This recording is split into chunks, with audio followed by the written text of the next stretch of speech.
도대체 왜 이렇게 당뇨가 우리한테 이 노화란 사람의 나이가 들어가면서 나타나는 생체의 퇴화. 장염은 소화에서 발생하는 세균성 감염 중에서 가장 흔합니다. 일단 여성의 갱년기는 폐경기, 만 50세를 면역이 건강하면 자연히 병에 덜 걸리고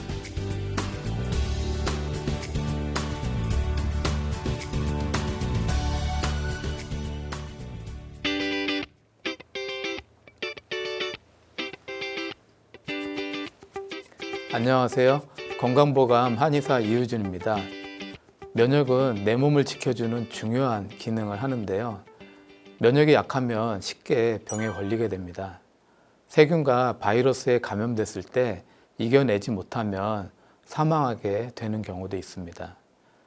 지구에 인류가 생긴 지는 300만 년이 됐습니다. 세균과 바이러스가 지구상에 생긴 지는 50억 년이 넘습니다. 세균과 바이러스가 인류보다 지구상에 더 먼저 생긴 건데요.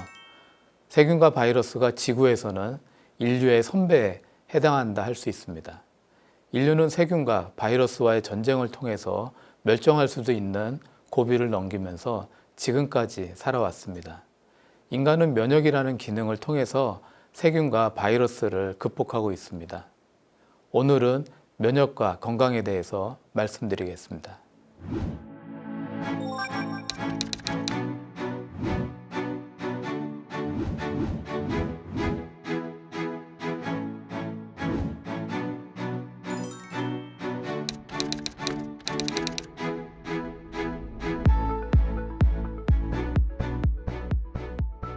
오늘은 면역이 무엇인지, 세균과 바이러스로부터 어떻게 면역이 작동하는지 설명드리겠습니다. 사람이 살면서 하루에 들어오는 세균과 바이러스는 수만 개가 넘는데요. 숨을 쉬면서 호흡을 통해서 음식을 먹으면서 장 점막을 통해서 수많은 세균과 바이러스가 들어오게 됩니다. 눈과 코, 입 안에 점막을 통해서 세균과 바이러스가 몸에 침입하는데요. 세균과 바이러스에는 생명에 위협을 주는 위험한 것들도 있습니다. 사람이 세균과 바이러스 침입에도 살 수 있는 것은 면역이 있기 때문에 그런데요. 면역세포에는 T셀, B셀, 마크로파지 같은 것들이 있는데요. 이런 면역세포들이 몸에 들어온 세균과 바이러스를 잡아먹고 파괴합니다. 만약에 몸속의 면역세포가 작동하지 않으면 어떤 일이 생길까요? 정말로 사람이 죽게 되는 걸까요? 중증 합병 면역 결핍증이라는 병이 있습니다. 몸속의 T셀, B셀이 정상적으로 기능을 못하는데요. 유전자의 문제로 면역세포가 작동을 못하는 겁니다. 10만 명 중에 1명이 이 병을 갖고 태어납니다. 면역세포가 작동하지 않는 아기의 몸에는 수많은 문제가 발생하는데요. 세균과 바이러스, 곰팡이가 몸속에서 많은 염증을 일으킵니다. 하루 종일 설사를 하고 폐렴에 걸려 기침을 하고 숨이 차게 되는데요. 위 점막의 염증으로 소화를 제대로 할 수도 없고 중이염, 장염, 뇌수막염, 신장염 등의 질병에 걸리게 됩니다. 태어난 지 1년 만에 대부분 사망을 하게 됩니다. 중증 합병 면역 결핍증은 면역세포 기능이 제대로 못하는 병입니다. 보조 T셀이 B셀을 도와주지 못하는데요. B셀은 항체를 만들지 못합니다. 몸에 들어온 세균과 바이러스가 염증을 일으켜도 항체를 만들지 못하는데요. 면역세포는 저항을 못하게 되고요. 면역세포가 제 기능을 하지 못하니까 사람은 죽게 됩니다. 면역은 두 가지가 있는데요. 자연면역하고 획득면역입니다. 자연면역은 부모한테 물려받고요. 인류가 생존하면서 자주 들어오는 세균 바이러스의 특징을 패턴으로 인식하는 겁니다. 패턴은 세균과 바이러스의 분자 구조를 인식하는데요. 이 인식된 정보는 유전자를 통해서 후대하게 물려주는 겁니다. 자연 면역 반응은 매우 빨리 일어납니다. 익숙한 세균과 바이러스이기 때문에 상처가 나서 밖에 세균, 바이러스가 들어오면 몇 분 만에, 몇 시간 만에 면역 반응을 일으키는데요. 상처가 나면 세균 바이러스가 몸에 많이 들어오는데 이런 자연 면역이 있기 때문에 생명을 유지할 수 있는 겁니다. 자연 면역 반응에 관련된 면역세포는 대식세포, NK세포, 수지장세포 등이 있는데요. 이들 면역세포는 들어온 세균과 바이러스의 분자 구조를 바로 인식하고 즉각적인 면역 반응을 일으킵니다. 탐식세포는 들어온 세균과 바이러스를 잡아먹는데요. 자연 면역에서 가장 중요한 역할을 하는 겁니다. 탐식세포에는 대식세포, 호중구, 수지상세포, B셀 등이 있습니다. 탐식세포는 세균 바이러스를 잡아먹고 라이소자임이라는 물질로 녹여서 죽이게 됩니다. 대식세포는 탐식세포의 대표적인 면역세포입니다. 자연면역은 이렇게 주위에서 자주 접하는 세균, 바이러스에 저항하는 면역으로 발전해 왔고요. 자연면역은 다른 이름으로 선천면역, 비특이적 면역이라고도 부릅니다. 이제 문제는 접해보지 않은 새로운 세균과 바이러스가 몸에 들어왔을 때인데요.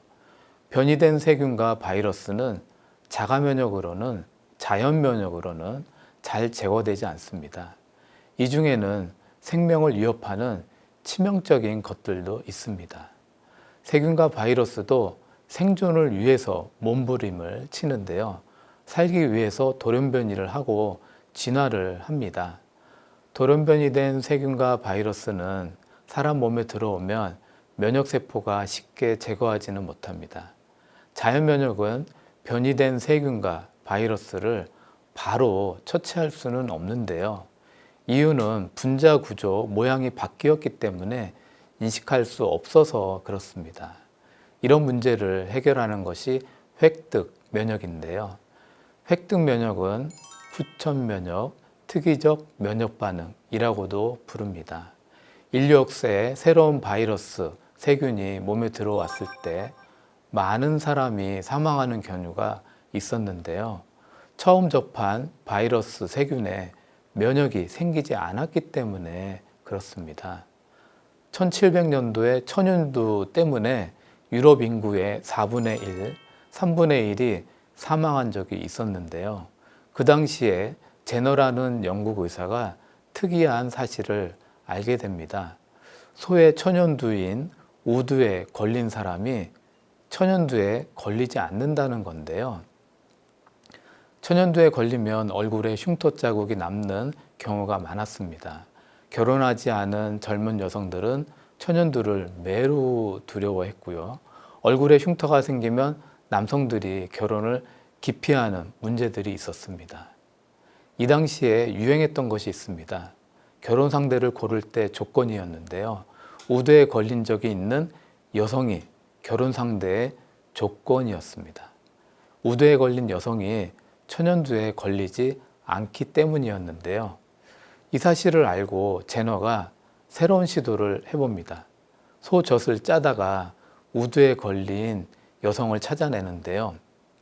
우두에 걸린 여성의 피고름을 채취하는 겁니다. 채취한 피고름을 천연두에 걸리지 않은 소년에게 주입을 하는데요. 이 소년은 열흘 동안 열이 나고 몸살을 앓다가 결국 회복이 됩니다. 제너는 이 소년에게 또 다른 시도를 하는데요.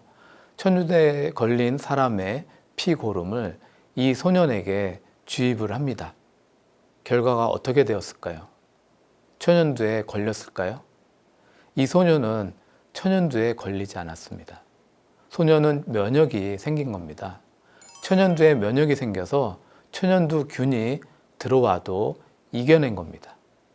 소의 천연두인 우두는 사람의 천연두보다 균의 독성이 약했거든요. 그래서 소년은 면역이 생겼고 천연두균을 이겨낼 수 있었던 겁니다. 이것을 계기로 백신이 만들어지는 건데요. 이런 과정이 바로 획득 면역입니다. 획득 면역이 제때 잘 작동하면 처음 경험한 세균과 바이러스를 이겨낼 수 있는 겁니다. 그러지 못하면 사망할 수도 있습니다. 변이된 세균과 바이러스가 들어오면 문제가 발생하는데요. 자연 면역이 잘 처리하지 못하는 문제입니다. 그렇게 되면 획득 면역이 작동을 합니다. 획득 면역은 특정 세균, 특정 바이러스를 선택해서 제거하는 능력이 있는데요. 획득 면역에는 문제가 하나 있습니다. 특정 바이러스를 인식하고 제거하는데 시간이 걸린다는 건데요. 며칠 이상의 시간이 걸리게 됩니다. 세균과 바이러스는 자신을 표식하는 표식이 있습니다. 이 표식을 항원이라고 하는데요. 이 항원을 인식하고 면역 반응을 일으키는 것이 획득 면역입니다. 이때 수지장사포가 중요한 역할을 합니다. 잡아먹은 세균과 바이러스의 표시 항원을 T셀에 전달해 주는데요. 획득 면역에서 죽여야 할 세균 바이러스의 표시 항원을 전달해 주는 것은 매우 중요한 일입니다. 이런 항원을 전달해 주는 세포들을 항원 제시세포라고 합니다. 항원 제시세포는요, 세포 표면에 있는 MHC2라는 단백 구조물 안에 세균 바이러스의 항원을 보관하는데요. 그러다가 T셀을 만나면 전달해 줍니다. 전달받은 T셀은 표시 항원을 가지고 있는 세균, 바이러스를 만나면 공격하는데요. 직접 세균과 바이러스를 공격하는 T셀을 세포 독성 T셀이라고 부릅니다. 세포 독성 T셀은 표시 항원을 가지고 있는 세균을 만나면 파괴합니다. 퍼포린과 그랜자임이라는 화학 물질을 뿜어내서 세포 표면에 구멍을 내고 파괴시킵니다. 면역세포가 다니면서 직접 면역 반응을 일으키는 것을 세포성 면역 반응이라고 합니다. 항원 제시세포는요, 표시 항원을 보조 T세포에도 전달을 해주는데요. 보조 T세포는 전달받은 항원을 B셀에게 전달을 해줍니다. 전달받은 B셀은 형질세포로 변합니다. 형질세포는요, 항체를 만들어내는데요. 항체는 혈액과 림프액 조직 사이를 돌아다니면서 표적 세균과 바이러스에 달라붙습니다. 달라붙은 항체는 세균과 바이러스를 무력화시키는데요. 달라붙은 항체는 주변에 있는 면역세포에게도 신호를 보냅니다. 신호를 받고 달려온 면역세포들은 세균과 바이러스를 함께 파괴하는데요. 탐식세포는 세균과 바이러스를 잡아먹고 세포독성 T세포는 퍼포린, 그랜자인 같은 화학물질을 뿜어서 파괴시킵니다. 항체는요, 정교한 미사일과 같은데요. 타겟을 정해주면 정확하게 타겟에 달라붙습니다. 항체는 돌아다니다가 타겟 세균, 타겟 바이러스에 달라붙어서 면역 반응을 일으키는데요. 이런 면역 반응을 체액성 면역 반응이라고 합니다. 획득 면역에는 체액성 면역 반응과 세포성 면역 반응이 있습니다. 이 두 가지 면역 반응을 도와주는 것이 보조 T세포입니다. 보조 T세포는 인터페론 감마를 분비해서 세포성 면역 반응을 도와주고 인터루킨 4를 분비해서 체액성 면역 반응을 도와줍니다. 세포를 잘 파괴시키기 위해서 보체라는 면역 단백질도 있는데요. 질에 같은 역할을 합니다. 세포 표면에 달라붙어서 세포 표면에 구멍을 뚫어서 파괴시키는 역할을 합니다. 이런 과정을 통해서 변이된 세균과 바이러스는 파괴되는데요. 결국 획득 면역이 성공하는 겁니다. 획득 면역이 성공하면 면역은 원산복귀를 하는데요. 원래의 안정된 면역 시스템으로 변화됩니다. 이때에 기억세포가 만들어지는데요. 기억세포는 메모리 T셀, 메모리 B셀이 있습니다. 이제 같은 세균, 같은 바이러스가 다시 들어오면 중간 과정을 거치지 않는데요. 바로 면역 반응을 일으키게 되는 겁니다. 이유는 기억세포가 있기 때문인데요. 그래서 초기에 빨리 면역 반응을 일으켜서 세균과 바이러스를 제거할 수 있게 됩니다. 처음 접해본 세균 바이러스는 제거하는 데 시간이 많이 걸립니다. 획득 면역의 복잡한 과정을 거치는데 시간이 필요하기 때문인데요. 획득 면역은 기본적으로 며칠의 시간이 필요합니다. 처음 접한 세균, 바이러스에 면역세포는 익숙하지 않습니다. 제거에 실패하면 사망할 수도 있습니다. 이 며칠 동안의 기간 동안 획득 면역이 성공하지 못하면 많은 문제가 발생합니다. 처음 접한 세균에 적절히 반응하지 못하면 결국은 염증이 심해져서 합병증이 발생합니다. 폐렴, 신우염, 장염, 뇌척수막염, 심내막염 등의 문제가 발생하면서 사망하게 됩니다. 16세기, 17세기에 유럽이 적응 군대로 남미 대륙을 점령한 적이 있습니다. 이때 남미 사람의 90%가 사망을 했는데요. 전쟁에 져서 사망한 것이 아니었습니다. 유럽 군대가 남미를 침범했을 때 총과 대포만 가지고 간 거는 아니었는데요. 천연두균도 함께 묻어갔습니다. 당시 유럽 사람들은 천연두균에 어느 정도 면역이 생긴 상태였습니다. 남미 사람들은 천연두균을 접해보지 못한 상황이었고요. 면역이 생기지 않은 남미 사람들은 유럽 군대에 진 게 아니라 천연두균에 지게 됩니다.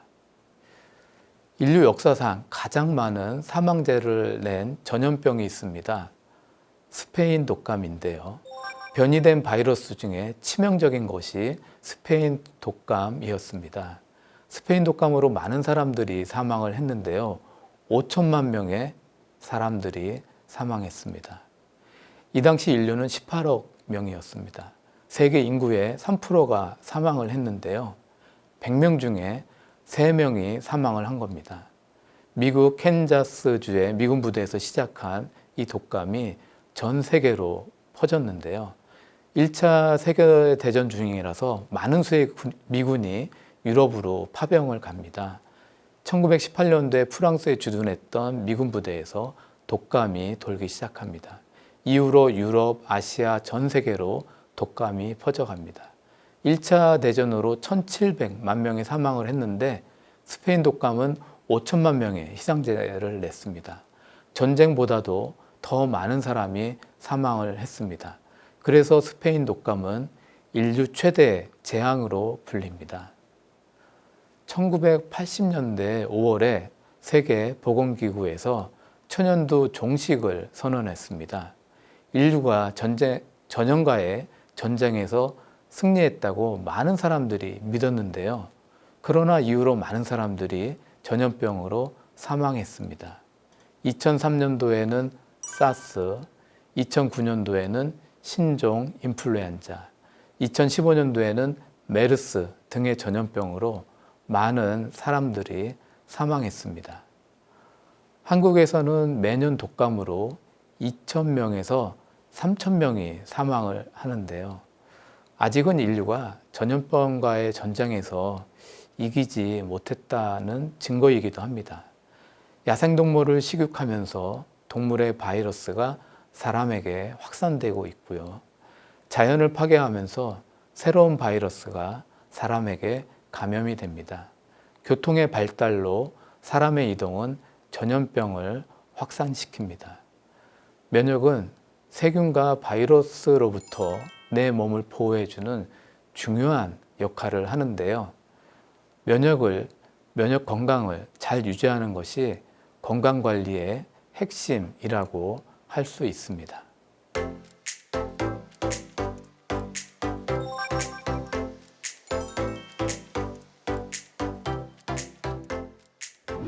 건강 Q&A 많은 분들이 질문을 주셨는데요. 그 중에 이런 질문이 있었습니다. 최근에 전염병이 많이 유행하는데요. 어떻게 해야 전염병에 걸리지 않나요? 라고 질문해 주셨는데요. 네, 굉장히 중요한 질문을 해주셨는데요. 가장 중요한 것은 접촉을 하지 않는 겁니다. 전염병은 접촉과 공기 중의 전파로 감염이 되는데요. 내 몸의 면역 기능이 아무리 강해도 접촉을 통해 세균이 들어오면 감염을 피해갈 수가 없습니다. 20대, 30대의 건강한 몸을 가진 젊은 분들도 접촉이 되면 감염이 되는데요. 전염병이 유행하고 있을 때는 손을 자주 씻는 게 중요합니다. 30초 정도 꼼꼼하게 씻는 것이 중요하고요. 손 씻는 방법은 6단계의 과정이 있습니다.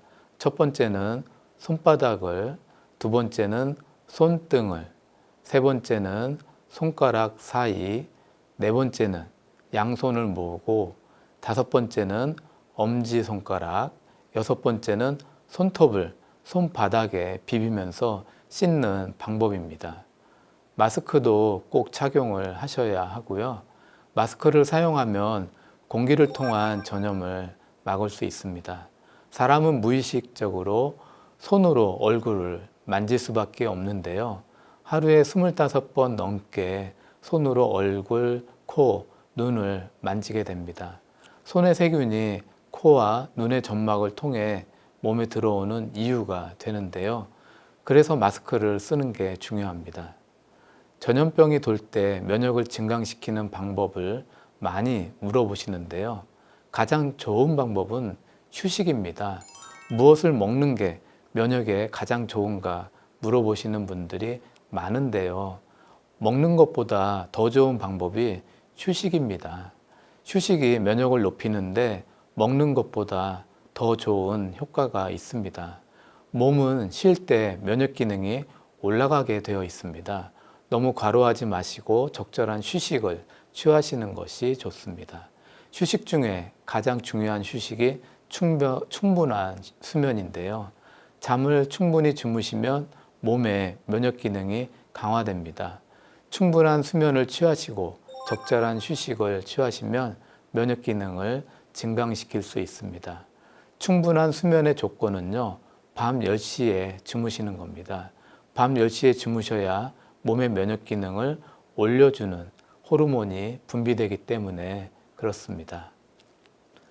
다음 질문은 전염병에 걸린 사람이 사이토카인 폭풍으로 사망한다는 이야기를 들었는데요. 사이토카인 폭풍이 무엇인지 설명해 주세요 라고 하셨는데요. 네, 굉장히 중요한 질문인데요. 전염병에 감염이 되면 우리 몸의 면역세포는 수많은 면역 물질을 뿜어내는데요. 면역세포가 뿜어내는 면역 단백질을 사이토카인이라고 합니다. 이 면역 물질은 세균과 바이러스를 파괴시키고 독성을 가지고 있는데요. 너무 많이 분비되면 내 몸을 파괴시키는 문제가 발생합니다. 사이토카인에는 많은 종류가 있는데요. 몸에 체온을 올려서 세균을 잘 죽이게 하는 사이토카인도 있고요. 면역세포를 활성화시키는 사이토카인도 있습니다. 문제는 너무 많이 분비되면 몸에 염증이 생기고 생명에 위협을 준다는 건데요. 체온을 너무 올려서 40도 이상이 되면 세포 손상이 일어나게 됩니다. 사이토카인이 너무 많이 분비되면 과도한 염증이 일어나고요. 이런 염증은 폐렴, 신우염, 뇌척수막염, 심내막염 등의 증상을 만들 수 있습니다. 세균 바이러스만 죽이는 것이 아니라 내 몸을 파괴시킬 수도 있다는 겁니다. 과도한 면역 반응은 생명을 빼앗을 수도 있는데요. 건강한 면역 반응은 타이밍과 강도, 원산복귀가 중요합니다. 세균 바이러스가 들어왔을 때 제때 면역 반응이 일어나야 하는데요. 세균 바이러스를 죽일 수 있는 적절한 면역 강도를 유지해야 합니다. 세균과 바이러스가 제거되면 다시 원래 상태로 원산복귀를 해야 하는데요. 이런 면역의 3대 원칙이 지켜지지 않으면 세균과 바이러스는 쉽게 제거되지 않습니다. 시간이 갈수록 세균, 바이러스 숫자가 많아지게 됩니다. 결국 과도한 사이토카인을 분비하게 되어서 몸이 상처가 나고 염증이 생기면서 사망할 수 있게 됩니다. 전염병에 걸리면 모든 사람이 사이토카인 폭풍이 일어나는 건 아닙니다. 면역이 건강한 사람은 전염병을 이겨내고 면역이 생기게 됩니다.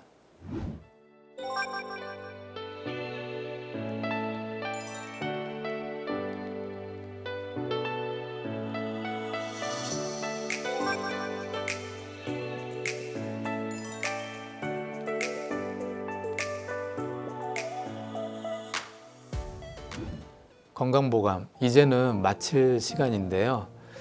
몸에 세균과 바이러스가 들어오면 많은 질병을 일으킵니다. 심하면 사망하는 경우도 있습니다. 세균과 바이러스가 전염병만을 일으키는 것이 아닙니다. 암의 17%는 세균과 바이러스가 일으킨다는 보고도 있는데요. 면역은 세균과 바이러스로부터 내 몸을 보호하는 중요한 기능입니다. 면역이 건강하면 아프지도 않고 오래 살 수 있습니다. 면역 건강은요, 어느 날 갑자기 생기지 않습니다. 평소에 꾸준한 몸 관리가 면역을 강화시키는 겁니다. 충분한 휴식, 충분한 수면이 면역 기능을 올리는데 중요한 역할을 합니다. 꾸준한 운동, 좋아하는 취미생활, 한식 위주의 식사 모두 면역에 도움이 되는 생활 습관입니다. 100세 시대에 면역 관리는 가장 중요한 핵심 포인트라고 생각합니다. 오늘은 면역의 기능에 대해서 말씀을 드렸습니다. 다음 시간에도 함께 하시면서 더욱 건강해지시기를 바라겠습니다. 감사합니다.